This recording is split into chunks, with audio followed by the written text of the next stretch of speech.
ఈరోజు వ్లాగ్ వచ్చేసి మనము వచ్చేసింది రామప్ప టెంపుల్. ఈ రామప్ప టెంపుల్ అనేది వరంగల్ నుండి 77 కిలోమీటర్ల దూరంలో ఉంది. ఈ రామప్ప టెంపుల్కి మరో పేరు కూడా ఉంది, రుద్రేశ్వర దేవాలయం అని. ఇది కాకతీయుల నాటి కాలం టెంపుల్.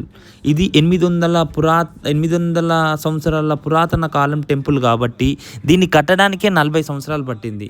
ఇంకోటి ఏంటంటే రామప్ప టెంపుల్ చుట్టుపక్కల కూడా మొత్తము పార్క్ టైపు మనకు విశ్రాంతి తీసుకోవడానికి ప్రశాంతత కోసం కానీ చాలా బాగుంది. ఈ స్టోన్ వచ్చేసి మనకి దేవాలయం కట్టిన స్టోన్ వచ్చేసి ఇప్పటికి కూడా మనకి నీళ్ళల్లో వేస్తే తేలేలా బయటకున్నది.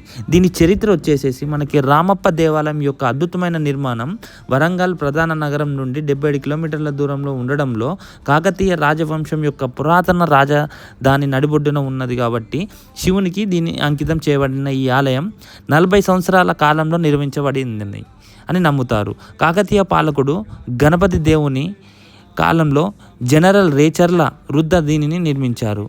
రామప్ప దేవాలయం యొక్క భవనం కాకతీయ శైలి రూప కల్పనకు ఒక అద్భుతమైన ఉదాహరణ మరియు పురాతన కాలం నాటి జీవితాన్ని వర్ణించే వివరాత్మక శిల్పాలతో కప్పబడి ఉంది. సంక్లిష్టమైన వాస్తుశిల్పం మరియు శక్తివంతమైన పునాది కాల పరీక్షణకు నిలిపి హైదరాబాద్ సంస్కృతి మరియు చరిత్రాత్మకు అద్భుతమైన రూపాన్ని ఇస్తుంది. కాబట్టి ఇది చాలామంది ఏంటంటే టూరిస్ట్ ప్లేస్గా కూడా భావిస్తారు. ఇది లోపల కూడా మనకి ప్రతి శివరాత్రికి కూడా ఇక్కడ భక్తులు చాలామంది తరలి వస్తారు.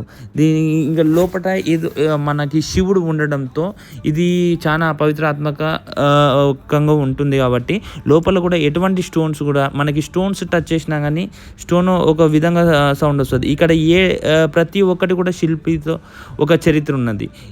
ఎవ్రీ వన్ ఏంటంటే ఇంకొకటి ఏంటంటే ఇక్కడ స్తంభాలు కూడా మనకి ఇది రాజుల కాలం నాటి టెంపుల్ కాబట్టి మొత్తం పురాతనమైన ఎక్కడ చూసినా కానీ ఇక్కడ చూడండి మీరు స్టోన్ చాలా ఇదేంటంటే మనకి దీనికి పిల్లర్స్ అనేటివి లేవు, ఇసుక మీదనే ఇది నిర్మించబడి ఉన్నది. ఇక్కడ ఎవ్రీ వన్ కూడా చూడండి చాలా అద్భుతంగా